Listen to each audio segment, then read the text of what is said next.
Hey guys, and welcome to Level 4 Preparedness. Super stoked about today. One, this is the start of our channel. Two, this is going to be our first mini-series, and it's going to be covering the Minutemen, the squad, how you are going to prepare your squad, organize it, and better yourself for the fight in case shit hits the fan. Without further ado, let's jump into it. Alright guys, so our basic breakdown, squad, team, Minuteman, patrol, platoon, whatever you want to call it. We're going to break it down. Most squads run 10 to 13 people, and a team is going to be composed of four riflemen or four people. Three teams make up one squad. So 3 4-man teams make up one squad. And we're going to kind of break down how the organization is. So every blue circle is going to represent each person within the fire team. So this is going to be our fire team, and our first guy, he's going to be a rifleman, and he is our point man. He is basically designed to walk. He's keeping his head on the swivel. He's looking out. He's observing, making sure that they're not going to walk into any contact or ambush. Second guy, this is usually going to be our support weapon. Whether it be an automatic rifle or heavy gun or whatever the case may be. And it's going to be different with your Minutemen setup and how you run your team. But this is generally, in a military scheme of things, how we're actually going to run it. But our support weapon, and then our third man, he's going to be our team lead. Our team leader, fire team leader, he's going to basically be in charge of these 4 guys. And he's still in charge of these 4 guys when it's in a squad level. He'll be controlling the whole situation within these guys. And then last but not least is going to be, he's another rifleman, but he is our support gunner, and his major task is basically to back up the support weapon, because usually support weapons running 2-man teams. But he's going to back up the support weapon, and he's going to be ammo bearer and hold extra supplies, the extra barrel and stuff for the support weapon. Now that's in military scheme of things. This is going to be different, but your initial breakup of your fire team is going to be a 4-man team. And these guys are going to operate as a unit. They're never going to split. They're always going to maintain unit integrity, and that's going to be a key and pivotal part about setting up a squad or your Minuteman team, however you want to break it down. But unit organization and integrity is a key fundamental, and as we go along in the series and we start going over different squad and team tactics, you're going to see how important it is to keep team integrity and these 4 guys to stay and work as one. And that is their major job, and that's the major job of the team leaders, to make sure they stay all together and they operate as one. And then the team leader, he corresponds with the squad leader and the other team leaders in the squad, so they can accomplish their task, whether it's fire movement or fire maneuver, or they're setting up ambushes, whatever the case may be. But team integrity is a major point. So breaking down in your squad, you're going to have the same setup, but you're going to have 3 4-man teams and your squad leader.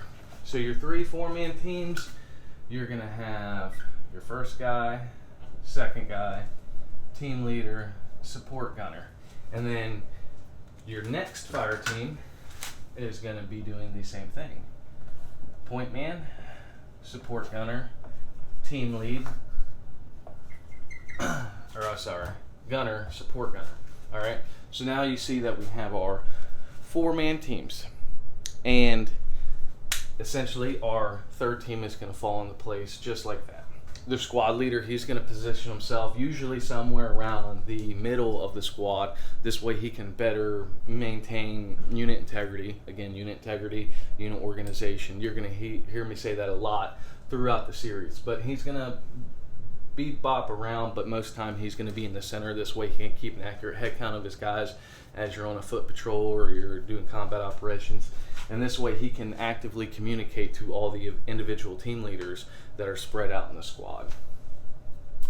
As you break up into a squad formation, your roles kind of start to shift a little bit. Your main guy right here, he's still your point guy. This is our direction of movement.